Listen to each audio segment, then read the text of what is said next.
What's good with everybody? Get my good side, you know what I'm saying? Whichever side that might be. But anyway, I just wanted to say what up to everybody. This is another Drascast discussion. So I'm out here just kicking it, you know, doing a little bit of retail therapy. I ain't find much, but as I'm moving around, I see a dude had on some fresh Bo Jacksons, right? Now, if you know me, you already know that's my top 5 dead or alive as far as sneakers. The Bo Jacksons.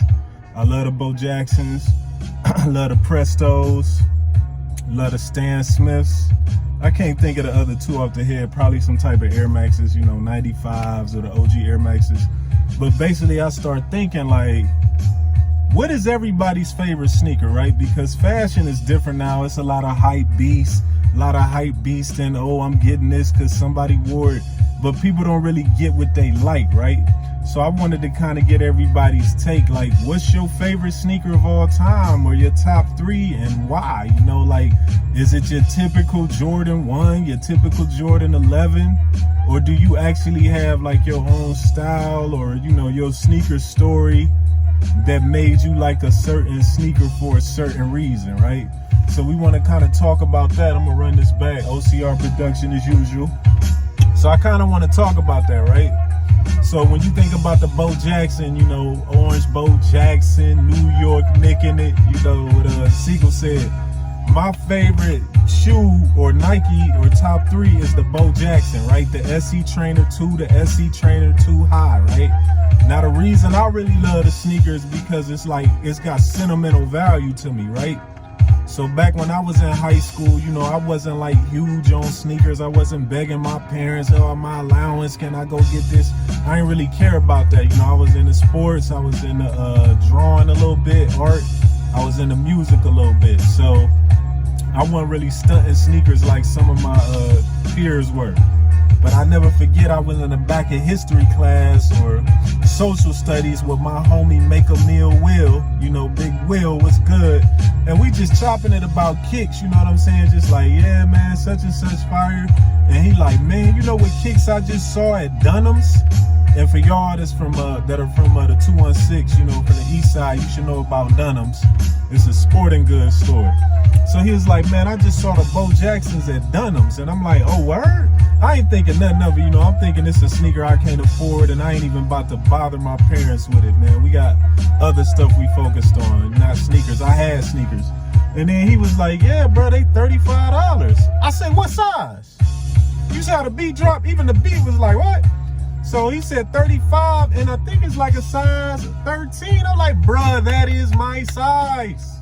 That's my size. I don't know about your size, that's my size. So literally, man, I hit Pops up. I didn't even have a cell phone, but please believe I found Pops. I'm like, look, man, we gotta go to Dunham's. They had a Mr. Chicken right by the Dunham's. I'm like, Pops, we gotta go get the Mr. Chicken's Wednesday special. It might have been Friday, bro. I still said, Pops, whatever they running, I needs that. So he took me up there, man, and lo and behold, man, no box, fresh OG Bo Jacksons, bro. Just sitting on the table like when you first walk in the store, size 13, $35. I still got the sneakers to this day. So I fell in love with that shoe. I already was a Bo Jackson fan. I love the Pro Stars cartoon with Jordan and Gretzky. And you know, I was already a Bo Jackson fan just coming up during that era. But when Willville put me onto the sneakers like that, fam, what? Come on, bro, you know I had to do it. So, you know, I want to know from y'all. Hold on, let me get studious out here. So I want to know from everybody that's paying attention, like, what's a crazy sneaker story, or what's just a crazy story about a sneaker that makes you love a sneaker more than, you know, you may love other sneakers? Because I'm not going to lie, the SE Trainer, it's not like it's the greatest fit on your foot, you know what I'm saying? But, you know, you break them in, you do better. But I just love the sneaker because of that. Like, it's sentimental value. Like, Pops put me on. Willville put me on first. Pops put me on. Shout out to Make a Meal Will, too, man. We got some music on the way. But I want to just know from y'all, like, what are some of your favorite sneakers? What are some of the stories behind them? Why? You know, nowadays, I'm into the Stans. I'm into the Prestos. I'm still into the SE Trainers. I like Jordan 3s, you know, when I can get my hands on those. I love Ultra Boost, the OG Ultra Boost though. The DNAs, the ones they keep bringing back, not these new Ultra Boosts. And yeah, that's about it. You know, I got a few other sneakers I rock with, but not as much as that. So, you know, this one was for my sneaker heads, and I'm a sneaker enthusiast, right? I'm not waiting in long lines for sneakers. I'm not skipping my meal for sneakers. I don't do all of that for kicks, but if I can get a pair that I really like, I get them. If I can get a pair that I don't like that much, you know, I'll flip them to get a pair that I want, you know? So you will catch me in some Stans. You will catch me in some Bo Jacksons. Know that. Bo knows. I'm up.